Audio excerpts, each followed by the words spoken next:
mélòó èèyàn tí ayé ti so mọ́lẹ̀ bí ẹran tí wọ́n control life wọn. Ìyàwó mi ti dè ọkọ, ti dè mọ́lẹ̀, ó ti sọ di ìyàwó.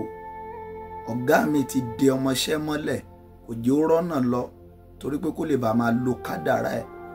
Girlfriend mi ó ti fabẹ́, ó ti fi dè ọkọ lọ́kọ, ó ti fi dè mọ́lẹ̀, kò jẹ́ ó mọ ohun tó ń ṣe mọ́. Ẹlòmíì tí ẹ mọ̀ dèṣẹ́ oníṣẹ́.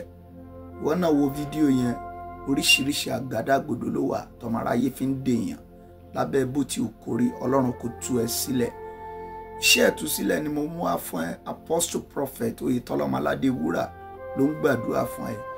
Iṣẹ́ ìtúsílẹ̀ tó lágbára gan tó bá lè ṣe bí n bá ṣe ní kò ṣe, kò dẹ̀ ní ná ẹ lówó kankan. Lábẹ́ bó ti kórí, ayé ò ní so ẹ mọ́lẹ̀ bí ẹran. Now, lọ síbi tí yẹ̀pẹ̀ wà, ibikíbi tó kò lè wà, orílẹ̀-èdè tó kò lè wà, lọ síbi tí yẹ̀pẹ̀ wà.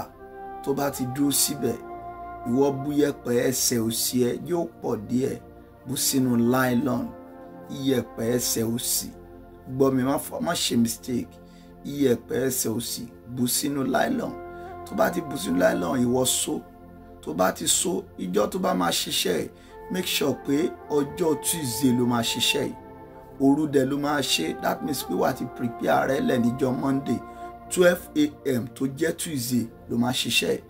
Now, tó bá ti tí yẹ̀pẹ̀ yẹn bá ti wà, wá ti bú yẹ̀pẹ̀ yẹn kó tó dalẹ̀. Tí yẹ̀pẹ̀ yẹn bá ti wà nínú nylon, tó bá ti di 12 AM lóru, ìwọ ṣí Bíbélì ẹ sí Psalm 114.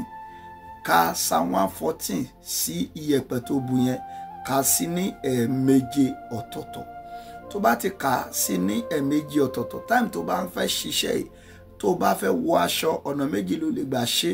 Tó bá fẹ́ wọ aṣọ, yí aṣọ ẹ sí òdì. Tó bá dẹ̀ fẹ́ wọ aṣọ wà ní ìhòòhò ọmọlúwàbí, ọ̀nà méjì ló lè gbà ṣe iṣẹ́ yẹn.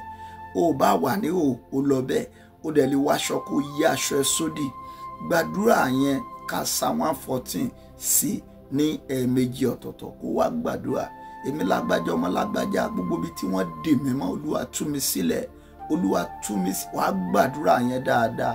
Tó bá ti gbàdúrà yẹn tán, fi iyẹ̀pẹ̀ yẹn fi sí abẹ́ pílò ẹ̀ kó fi rọrí sùn. Àlá tó bá lá níjọ́ kejì, ó máa pè mí, wàá ṣàlàyé fún mi. Ṣùgbọ́n bí wọ́n ṣe máa parí iṣẹ́ yẹn rè, make sure pé wá ibì kan odò tó ń ṣàn. Ibi tí odò ti ń ṣàn, odò kì í ṣàn kó bojú ẹ̀yìn. Gbogbo májẹ̀mú àti agbára tán fi dè ẹ́ mọ́lẹ̀, Ọlọ́run máa bá májẹ̀mú yẹn jẹ́.